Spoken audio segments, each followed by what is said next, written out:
DD অসমৰ দ্বাৰা প্ৰচাৰিত জীৱন মধুৰৰ অন্য এটি নতুন খণ্ডলৈ মই সৰ্বৰীয় সমূহ দৰ্শকবৃন্দক পুনৰবাৰ আদৰণি জনাইছোঁ।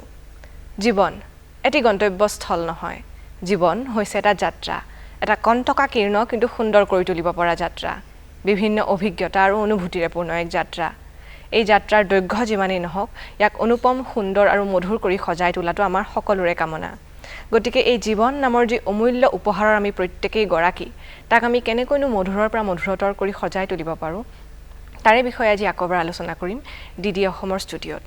ইয়াৰে বিষয়ে আলোচনা কৰি বহুতো গুৰুত্বপূৰ্ণ কথাত আলোকপাত কৰিবলৈ আৰু কিছু জনা কথা উনুকিয়াই দিবলৈ আমাৰ মাজত আজি মাতি আনিছোঁ এগৰাকী বিশেষ অতিথিক।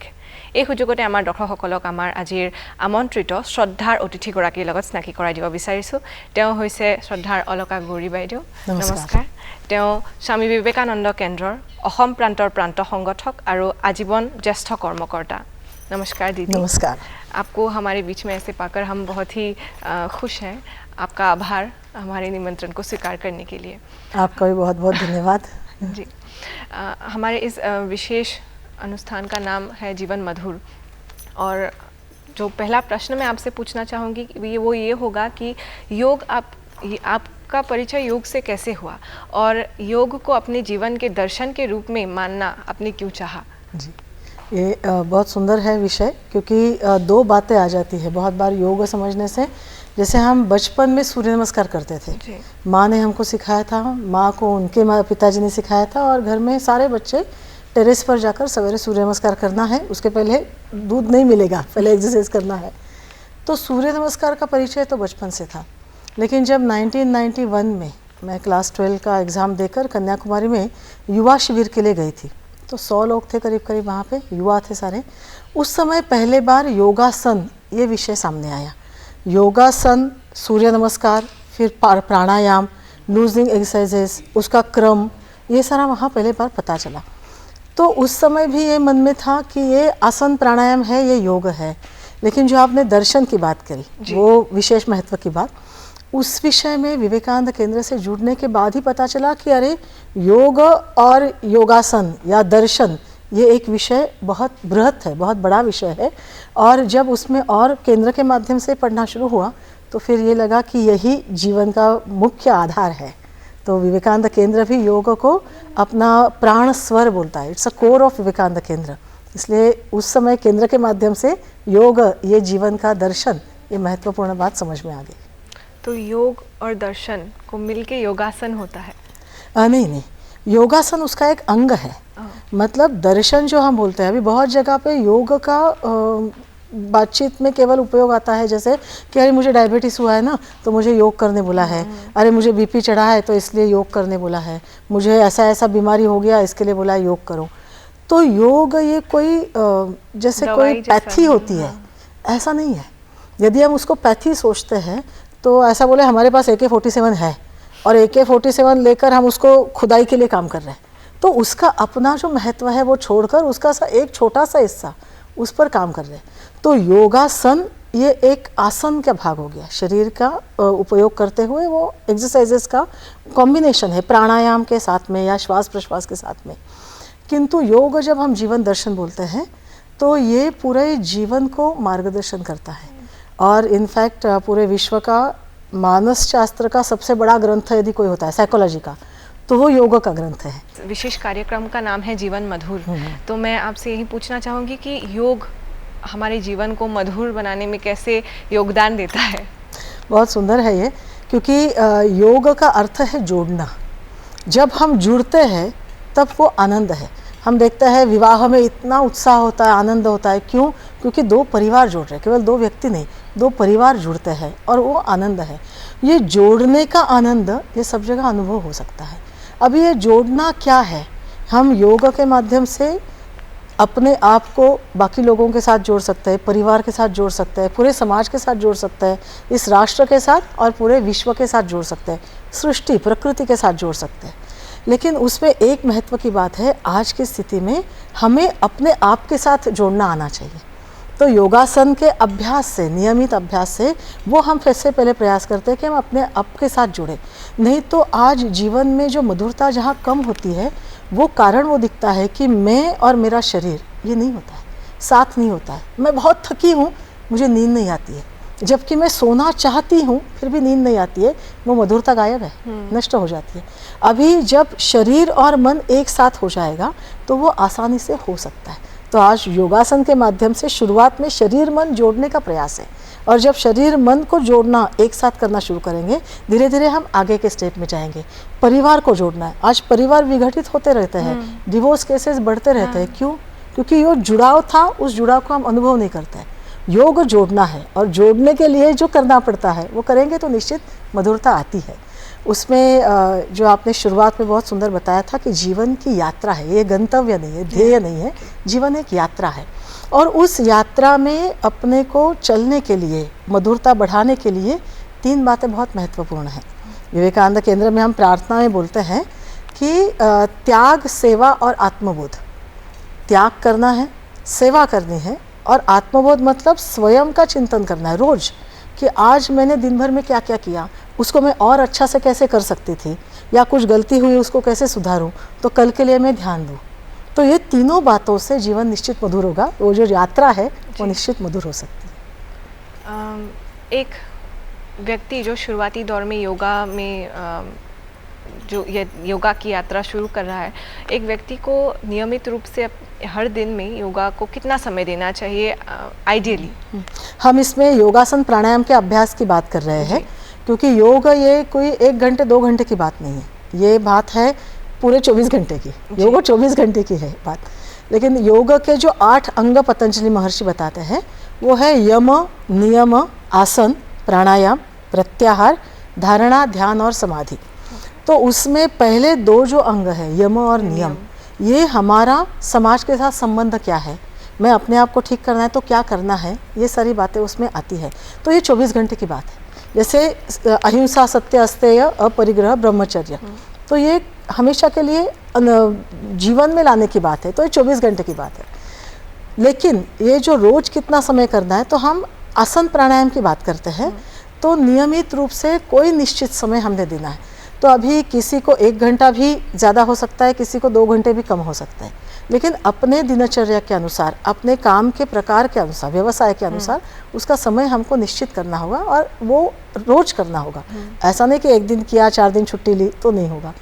तो नियमित, ज़्यादा बिजी है तो कम से कम सूर्य नमस्कार करें, प्राणायाम करें, या आपका व्यवस्थित समय है तो कम से कम 1-1.25 घंटा यदि रोज का अभ्यास होता है तो आपके बाकी 23 घंटे के लिए वो बहुत ताकत देता है। कुछ ऐसे योग या आसन या प्राणायाम जो हर इंसान को irrespective of age and gender, हर इंसान को करना ही चाहिए, ऐसे कुछ योग और आसन के बारे में करना ही चाहिए बोलने से व्यक्ति का अपना शरीर का एक शरीर की रचना होती है, उनके क्या बीमारी है, कैसे है, उसका अनुसार उनको रिस्ट्रिक्शंस होते हैं। जैसे जिनका बहुत बैक पेन है तो आगे झुकने का उनको ज़्यादा नहीं करना चाहिए, स्ट्रेट बाय स्टेप धीरे धीरे उसको स्ट्रेच करते हुए अपनी कैपेसिटी बढ़ानी चाहिए। लेकिन साधारणतः सूर्य नमस्कार जो है वो बचपन से, छोटे उम्र से, 8 साल से सभी कर सकते हैं। अभी मैंने देखे, अभी परसों हमने विवेकानंद केंद्र में रथ सप्तमी, सूर्य सप्तमी बोलते हैं, उस दिन सूर्य नमस्कार का महायज्ञ किया। तो सबसे कम उम्र का व्यक्ति, अपने बालवाटी का, स्कूल का बच्चा 3 साल 4 साल का, उसने भी 108 सूर्य नमस्कार किए, और सबसे बड़ी उम्र के बोलेंगे तो 68 आयु के भी 108 सूर्य नमस्कार किए। 1 घंटा लगा। लेकिन ये रोज नहीं करते हैं, कर सकते हैं, कोई रिस्ट्रिक्शन ऐसी बात नहीं। 80-90 साल में भी सूर्य नमस्कार किए हैं। अपने शरीर को देखते हुए करना है, लेकिन उसको आप ज़्यादा करें, कम करें। यदि शरीर की स्थिति ठीक नहीं है ज़्यादा, तो कुर्सी पर बैठ के, कुर्सी का आधार लेकर भी कर सकते हैं। लेकिन थोड़ा एक्सरसाइज, थोड़ा सूर्य नमस्कार, थोड़ा प्राणायाम और 1-2 आसन, ये तो नियमित करने से परिणाम अच्छा होगा। जी, एक साधारण धारणा है कि खाली पेट ही योगा करना चाहिए, ये कितना आवश्यक है? नहीं, ये तो 100% आवश्यक है। योगासन करेंगे, प्राणायाम करेंगे तो उसका अधिकाधिक परिणाम जो है वो पेट पर ही आता है। सारे आसनों में हम देखेंगे तो पेट दबता है, उसको ट्विस्ट हुआ होता है। तो ऐसे में पेट में यदि कुछ अन्न है तो हम, एक तो आसनों की स्थिति ठीक नहीं होती है, दूसरा है उसका डाइजेशन के लिए प्रॉब्लम भी हो सकता है। केवल एक आसन ऐसा है जो आप भोजन के बाद कर सकते हैं, वो है वज्रासन, और वो डाइजेशन के लिए सपोर्ट करता है, आपका डाइजेशन ज़्यादा अच्छा करता है। और शवासन आप कर सकते हैं वैसे भी, लेकिन शवासन होना कठिन है। शवासन मतलब सोना नहीं है, तो ये समझना पड़ेगा। बाकी जो हम आसन करते हैं उसमें खाली पेट होना ये अत्यंत आवश्यक है।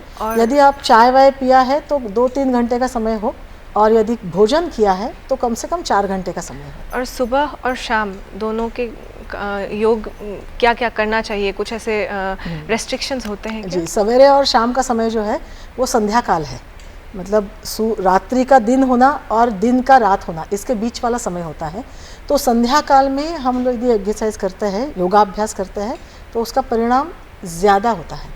शाम से भी सवेरे एक्सरसाइज का परिणाम, योगाभ्यास का परिणाम ज़्यादा होता है, अच्छा होता है। लेकिन दिन में जब सूर्य सिर पर है तो उस समय जो वातावरण होता है वो आसनों के अभ्यास के लिए इतना अच्छा नहीं होता है, तो गर्मी बढ़ाता है शरीर की।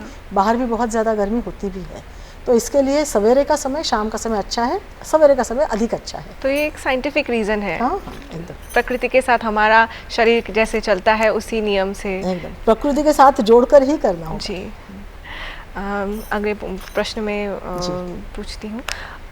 आजकल एक बहुत बहुल रूप से देखा जाने वाला एक समस्या है, डिप्रेशन होता है लोगों को, या फिर एंगर इश्यूज़ होते हैं लोगों को, शॉर्ट टेम्पर्ड हो जाते हैं लोग। इस समस्या को समाधान करने में या कुछ हद तक निर्मूल करने में योग का क्या अवदान है? बहुत इसका महत्व है। एक तो जैसे पहले बताया था कि शरीर को मन के साथ जोड़ना, जैसे आज बहुत बार इसमें जो गफलत आती है, इसमें जो अंतर आता है कि हमारा शरीर एक जगह बैठा है, हम टीवी पर मैच देखते हैं और वहाँ बॉल जा रहा है, 4 जा रहा है, 6 जा रहे हैं, हम उस बॉल के पीछे अपना मन भाग रहा है। हमारा शरीर यहाँ है, वो शायद कुछ खा रहा होगा, कुछ कोल्ड ड्रिंक या चाय वाय पी रहा होगा। तो शरीर की स्थिति, मन की स्थिति, ये डिफरेंस हो जाता है, डिस्टेंस, अंतर बढ़ते जाता है। और इसके कारण से भी ये सारी बीमारियाँ या ये सारे डिसीजेस जो है वो आते हैं। कोई भी डिसीज़ है पहले मन में आता है, मन से वो प्राणमय कोश में आता है, बाद में अन्नमय कोश, मतलब ये शरीर में आता है। तो गुस्सा है, एंजाइटी है, डिप्रेशन है, ये साइकोसोमेटिक डिसीज़ ज़्यादा है, तो सारे मन के ऊपर निर्भर है। ये क्यों होते हैं? एक बात सेल्फ कॉन्फिडेंस की कमी होती है, एक बात दूसरों के बिहेवियर पर, दूसरों के व्यवहार पर मेरा मन डिपेंड है, दूसरों से हम अपेक्षा रखते हैं। हाँ। तो इसमें बेसिक बात है, एक वाक्य मैंने दिमाग में पक्का रखा है कि आशा छोड़नी नहीं है, लेकिन अपेक्षा नहीं रखनी।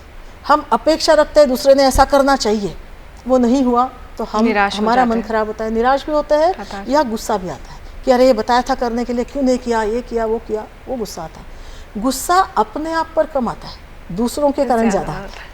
तो ये दूसरों से हमने अपेक्षा नहीं रखनी कि ठीक है आज नहीं किया, कल वो अच्छा करेगा, मैं सपोर्ट करने के लिए क्या कर सकता हूँ मैं करूँ, लेकिन दूसरे ने नहीं किया इसलिए मैंने गुस्सा करना। ये षड्रिपु है ना, ये हमको ख़त्म करते हैं। तो इन षड्रिपुओं से दूर रखने के लिए योगासन बहुत सुंदर माध्यम है।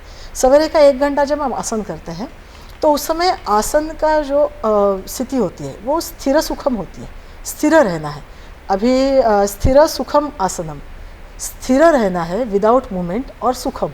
अभी हम अर्धकटी चक्रासन में इधर दबाव आ रहा है, इधर खींचा जा रहा है, अरे जल्दी से नेक्स्ट बताओ, जल्दी से वापस आओ, मन में लगता है शरीर टेढ़ा है, लेकिन उधर बोलते हैं चेहरा मुस्कुराता हुआ। तो शरीर की विपरीत स्थिति है, शरीर को कष्ट हो रहा है, लेकिन फिर भी हम मन में मुस्कुराते हैं, चेहरा मुस्कुराता हुआ रखना है। तो ये हम मन को ट्रेनिंग दे रहे हैं कि किसी भी विपरीत स्थिति में हमको मन को शांत रखना है। इसलिए विपरीत स्थिति में मुस्कुराना ही योग है, ऐसा भी हम बोलते हैं। कठिन स्थिति आई तो गुस्सा होना स्वाभाविक है, हम उससे ऊपर उठे, ये योग के नियमित अभ्यास से होगा। हम विपरीत स्थिति में भी अपने मन को शांत रख सकें तो निश्चित ये मधुरता जीवन में आ सकती है। डिप्रेशन, एंजाइटी, इससे हम निश्चित ऊपर उठ सकते हैं। तो प्रतिकूल वातावरण में भी नियमित अगर हम अभ्यास करें तो वो हमारा नेचर बन जाएगा समय के साथ साथ। ये नियमित होता है तो संस्कार होता है। हम एक आध दिन करेंगे, हम याद करेंगे हाँ ऐसा, हम गुस्सा आने से ऐसा करना है, हाँ जी, तो वो होता नहीं है। यहीं पे मैं एक और प्रश्न पूछना चाहती हूँ। आप आज से कुछ दशक पहले इस क्षेत्र में पहली बार आई थी, तब लोगों के मन में योगा के प्रति रुझान कैसा था, और आज इतने साल बाद, इतना एक्सपीरियंस होने के बाद आज लोगों के मन में योग के प्रति धारणा की कैसा बदलाव आपने देखा है समय के साथ साथ? ये तो बहुत अंतर देखने के लिए मिला है। और मैं विवेकानंद केंद्र की बात करूं तो विवेकानंद केंद्र योग को बहुत महत्व देता है। योग प्राणस्वर बोला है। और 1975 में विवेकानंद केंद्र 1972 में शुरू हुआ, उसके बाद नॉर्थ ईस्ट में काम हुआ। सबसे पहला अखिल भारतीय स्तर पर योग शिविर नॉर्थ ईस्ट में हुआ है, पासीघाट में, अरुणाचल में हुआ है, 1 महीने का हुआ था। तो विवेकानंद केंद्र की योग एक्टिविटी उस समय शुरू हुई जब योग के बारे में यहाँ नॉर्थ ईस्ट में ज़्यादातर लोगों को कोई पता नहीं था। अरुणाचल में उस समय तो किया था, उस समय तो कुछ भी पता नहीं था, 1 महीने का कोर्स किया था। और उसके बाद में भी अपने कार्यकर्ता नियमित से एक योग सत्र चलाते हुए योग सिखाना, आसन सिखाना, प्राणायाम सिखाना, ये शुरू किया। आसाम की बात करें तो गुवाहाटी में अपना विवेकानंद केंद्र इंस्टीट्यूट ऑफ कल्चर है, उजन बाजार में। वहाँ अपना नियमित योग वर्ग शुरू हुआ 96 से पहले से। जब वो शुरू हुआ, बिल्डिंग बनी, उसके पहले से अपना वर्ग शुरू थे जी। लेकिन बहुत वर्ष वहाँ एक जगह पे ही वर्ग शुरू थे, वहीं सवेरे शाम चलते रहता था। आज भी चल रहा है, हर महीने के 1 से 10 तारीख तक वहाँ योगासन सिखाने का होगा। लेकिन वो एक जगह अटक गया था। फिर अपने लोग एक साथ आए, उन्होंने सोचा ये एक जगह अटकना ठीक नहीं, इसको विस्तार देना चाहिए। विस्तारी जीवन है, स्वामी विवेकानंद बोलते हैं, संकुचन मृत्यु, contraction is death, expansion is life. तो एक्सपांड होना है, अधिक लोगों तक पहुंचना है। तो उस समय ऐसे बात की कि गुवाहाटी के अलग अलग विभाग बनाकर एक जगह वर्ग हो रहा है, वो उस वर्ग में जो लोग हैं उन्होंने अलग अलग जगह अपने वर्ग शुरू किए। मैं सीख रहा हूँ, मैं सिखाने वाला जब बनता हूँ तब मैं योग को और अच्छे से समझ सकता हूँ, और इसलिए ऐसे अनेक जगह शुरू हुए। आज गुवाहाटी में केवल 40 जगह अपने वर्ग चल रहे हैं, और अनेकों लोग, मतलब हमने योग सर्टिफिकेट कोर्स भी शुरू किया। उसके माध्यम से योगासन सिखाने के लिए, क्लासेस लेने के लिए ट्रेनिंग दिया जाता है। 200 से अधिक लोगों ने अब तक ट्रेनिंग लिया है, उन्होंने अपने क्लासेस शुरू किए, अलग अलग जगह चल रहा है। और जो पहले की स्थिति थी कि योग क्या है, नाक पकड़ के बैठना है, योग क्या है, ऐसा शरीर को विचित्र मोड़ना है, वो केवल जंगल में जाके करना है, ये एक समय का मन था कि नहीं योगी लोगों ने करना है, वो हमारे जीवन के लिए नहीं है। लेकिन आज ये स्थिति नहीं है। आज नियमित रूप से योगासन प्राणायाम का अभ्यास मेरा जीवन और अच्छा करेगा, ये लोगों को पता चला है, और इसलिए लोगों की रुझान इस समय बढ़ा है। दीदी, विवेकानंद केंद्र में स्पिरिचुअल अवेकनिंग के बारे में बहुत बात किया जाता है। स्पिरिचुअलिटी से हम कैसे खुद को संगत में ला सकते हैं, इसके बारे में थोड़ा हमें बताइए कि योग के थ्रू हम कैसे ये अचीव कर। विवेकानंद केंद्र के परिचय में एक बात बताते हैं कि it's a spiritually oriented service mission. तो अध्यात्म प्रेरित सेवा संगठन है। तो अध्यात्म प्रेरित या अध्यात्म इस शब्द का अर्थ बहुत बार सर्वसाधारण जीवन में ऐसा लगता है लोगों को कि वो तो जीवन छोड़ के संन्यास लेकर जंगल में जाएंगे, वही आध्यात्मिक लोग हैं, या मंदिर में जाके नियमित पूजा करेंगे, वही आध्यात्मिक लोग हैं। तो ऐसी बात नहीं है। इसका अर्थ ऐसा नहीं कि रोज़ नियमित पूजा नहीं करनी चाहिए, ऐसा नहीं बोल रही हूँ मैं। लेकिन अध्यात्म का अर्थ है जो मैं आत्मा को क्या समझती हूँ, मेरा आत्मा का अनुभव क्या है, वो भगवान श्री कृष्ण गीता में बताते हैं। तो उसमें मेरा, यदि अध्यात्म का या आत्मा का अर्थ है कि मेरा शरीर का एन्जॉयमेंट, मेरे शरीर की आवश्यकता, तो मेरा मैं का विकास शरीर तक ही हुआ है। यदि हम उससे आगे जाते हैं, मेरे परिवार के लिए, जो हम त्याग सेवा आत्मबोध की बात की थी, लेकिन मेरे लिए मेरा परिवार पहले है, उस परिवार के लिए मैं अपने आप को छोड़ सकती हूँ। मैं विवाह छोड़ दूंगी क्योंकि मेरे छोटे बच्चे, माँ पिता जी गुजर गए, छोटे भाई बहन के लिए मैं मेरा जीवन लगाऊं, तो ये त्याग होता है सहजता से, परिवार पहले आता है। तो मेरा मैं का विकास, आत्मा का विकास परिवार तक हो गया, ये मेरा एक्सपांशन है जी। वहाँ तक भारत में सहज है। भारत में परिवार की संकल्पना बहुत सुंदर है, किंतु उससे एक स्टेप आगे जाना, ये समाज महत्वपूर्ण है। समाज के लिए मैं परिवार भी छोड़ सकती हूँ, समाज का कष्ट मेरा कष्ट है, तो मेरा मैं का विकास समाज तक जाता है, उससे आगे होकर राष्ट्र तक जाता है। राष्ट्र के लिए अपना समाज छोड़ने वाले कितने लोग थे, भगत सिंह, सुखदेव, राजगुरु फांसी गए, किस लिए गए? तो ये समाज के लिए, इस राष्ट्र के लिए मैंने मेरा नाम, मेरा भाषा, मेरा देश, मेरा प्रदेश, ये सारा छोड़ दिया, क्योंकि ये राष्ट्र स्वतंत्र होना आवश्यक है। आज भी इस राष्ट्र का बहुत योगदान विश्व के लिए आवश्यक है, बस उसके लिए मैंने मेरा मैं छोड़ना है। वैसा होता है तो मेरा ये आध्यात्मिक विकास है, आत्मसमर्पण, ये राष्ट्र के लिए आत्मस्मरण। और राष्ट्र के लिए इतना, क्योंकि ये जो राष्ट्र है वो पूरे सृष्टि का विचार करता है। सर्वे भवन्तु सुखिनः बोलता है, ऐसा नहीं बोलता है केवल भारतीय सुखिनः भवन्तु ना, सर्वे भवन्तु सुखिनः, सारे, केवल मनुष्य भी नहीं। तो चींटियाँ भी सुखी रहे, सारे वनस्पतियाँ भी सुखी रहे, सभी सुखी रहे, ये भाव अपने कृति में लाना, उसके लिए काम करना, ये आध्यात्मिकता है। सहजता से देखा जाए तो अपने सिविक सेंस को अलर्ट करता कि मैं जाते जाते रास्ते में कुछ फेंक रही हूँ, तो ये आध्यात्मिकता नहीं है। मेरी तत्परता है कि मेरे कारण दूसरों को नुकसान नहीं होना चाहिए, उसके लिए मैं जो करूँ वो मेरा आध्यात्मिक विकास है। और इसलिए अपने रोज के जीवन में ये आध्यात्मिकता आती है। ये इसके लिए घर छोड़ के जंगल जाने की आवश्यकता नहीं है। ये आपने प्रैक्टिकल जीवन में हम छोटे छोटे जो बात करके सेल्फ सर्विस और सोसाइटी का भी सर्विस कर सकते हैं। बहुत सुंदर। नेक्स्ट क्वेश्चन मैं पूछना ही चाहूँगी कि अगर युवा पीढ़ी योग को आजीविका के रूप में स्वीकार करना चाहे तो ये आर्थिक रूप से कितना उचित होगा? आज पूरे विश्व में इसकी डिमांड बढ़ी है जी। अपने यहाँ सीखे वाले बहुत सारे लोग अच्छे तरह से सेटल भी है, वो योग के माध्यम से अपनी जीविका चला रहे हैं। निश्चित रूप से उनकी बहुत मान्यता है, विदेशों में उनकी मान्यता है, बुलाते हैं। लेकिन दो बातें हैं इसमें। एक बात है, मैंने योगासन सीखा है और योगासन में सिखा रही हूँ। अभी मेरा पूरा समय इसी में जाता है, मैं दूसरा कुछ नहीं करती हूँ। तो मेरा जीवन चलना चाहिए यदि, तो उसके लिए मेरा कुछ तो होना चाहिए। बेसिक तो हम बोलते हैं केंद्र में योगासन सिखाते हैं, लोग उसके लिए जॉब लगता है, कोई टीचिंग का जॉब लगता है, कोई प्राइवेट ट्यूशन्स करते हैं, कुछ प्राइवेटली सिखाने के लिए भी जाते हैं, अपने कोई स्टूडियोज़ खोलते हैं, वो भी करते हैं। लेकिन एक बात तो हम निश्चित बोलते हैं कि योग ये बिजनेस नहीं है। हम योग का प्रचार करना है, प्रसार करना है, क्योंकि ये अपना शास्त्र है। ये शास्त्र जो है, ये यदि हमने नहीं सीखा तो पूरे विश्व में बात हो जाएगी, विदेशियों से सीखना पड़ेगा, क्योंकि वो आज आकर सीख रहे हैं इसको। तो हमने अपने शास्त्रों को सीखना है, उसको अधिकाधिक लोगों तक पहुंचाना है, क्योंकि ये जीवन को मधुर करने का शास्त्र है, जीवन को अच्छा करने का शास्त्र है, आध्यात्मिकता बढ़ाने का शास्त्र है। तो इसको करना है, ये अपना दायित्व समझकर करें। और उसके लिए जैसे गुरु पढ़ाता था जी, और गुरु दक्षिणा जो आती है वो लेता था, उसके कारण उनका जीवन चलता था। लेकिन यदि हम इसको बिजनेस के रूप से सोचेंगे, हम योग को सेल करना सोचेंगे, तो उसका प्रभाव कम होगा। तो इसलिए हमारा आने जाने का खर्चा होगा, कुछ बेसिक चलना होगा, उसके लिए होगा, ये समय के लिए पैसा देना होगा, लेकिन योग को बेचना नहीं है, योग को सिखाना है, योग का प्रसार करना है।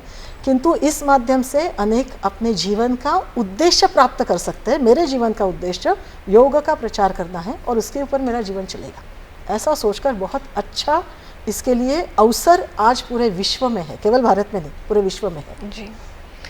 प्रांत संगठक के रूप में एक प्रांत संगठक का दायित्व क्या होता है? आपका रोल क्या होता है? उसके बारे में थोड़ा हमको जानना है। विवेकानंद केंद्र जो कार्य करता है, अध्यात्म प्रेरित सेवा संगठन बोलते हैं, एक थॉट मूवमेंट, वैचारिक आंदोलन बोलते हैं।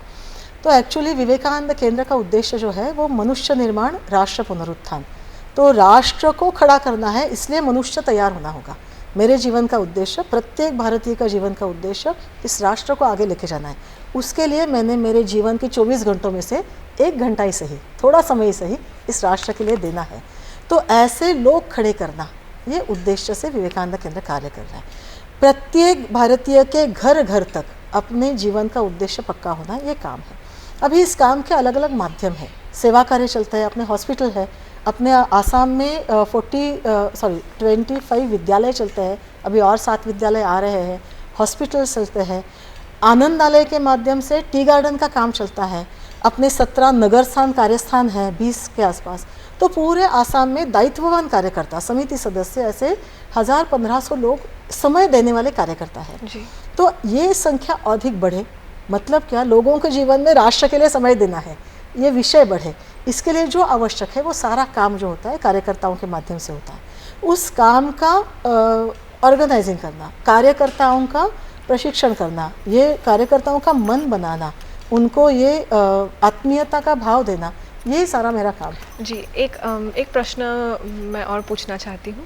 ये ऋषिकेश हमारा भारत का योगा का कैपिटल है। ब्रह्मपुत्र के किनारे ऋषिकेश की तरह ही अगर हम एक योगा केंद्रित एक सभ्यता का गठन करना चाहें तो क्या कर सकते हैं हम लोग? एकदम ये स्वप्न है विवेकानंद केंद्र, विशेष रूप से गुवाहाटी का, कि गुवाहाटी को योग सिटी करके ही होना चाहिए। जैसे आज अपने 40 वर्ग चल रहा है, ऐसे गुवाहाटी के कोने कोने तक, प्रत्येक बिल्डिंग तक, प्रत्येक सोसाइटी में, प्रत्येक एरिया में योग वर्ग चलने चाहिए। और ये वातावरण बनना है कि अरे सवेरे का समय जो है 1 घंटे का या शाम का 1 घंटे का समय हमने ये योग वर्ग में समय निकालना है, करना है। इंडिविजुअली घर में करते हैं, इसका जो परिणाम है उससे कई गुना अधिक परिणाम एकत्रित जब अभ्यास करते हैं तब होता है। इसलिए ऐसा समय, ऐसा स्वप्न है कि गुवाहाटी में सवेरे का समय ये योग का होगा, ये निश्चित होगा। ऐसे रूप से काम होना चाहिए और गुवाहाटी में इसके लिए बहुत पोटेंशियल है, ये निश्चित संभव होगा। जी, योग को लेकर केंद्रित एक सभ्यता गढ़ने के लिए सांस्कृतिक रूप से हम क्या कर सकते हैं? ये अपने जीवन में आना होगा, क्योंकि योग का अभ्यास कर रहा है व्यक्ति और फिर वो दूसरे को जैसे चाहे वैसे बोल रहा है। योगा का मैं सवेरे 1 घंटा अभ्यास करता हूँ और वहाँ प्रवास में जा रहा है या गाड़ी में बैठ के जा रहा है, कुछ खाया और गाड़ी के बाहर में फेंक दिया, ये नहीं होगा। यदि हम योग का अभ्यास कर रहे हैं तो योग जीवन में आना है। केवल सवेरे का 1 घंटा काफ़ी नहीं है, 24 घंटे का योग जो है, मतलब यम नियम का अभ्यास जो है वो अत्यंत आवश्यक है। योगासन के अभ्यास से भी ज़्यादा महत्वपूर्ण मैं तो सोचूंगी वो यम नियम, मतलब अहिंसा, सत्य, अस्तेय, अपरिग्रह, ब्रह्मचर्य और तप, शौच, संतोष, स्वाध्याय, ईश्वर प्रणिधान, ये 10 का अभ्यास ही हमने करना होगा।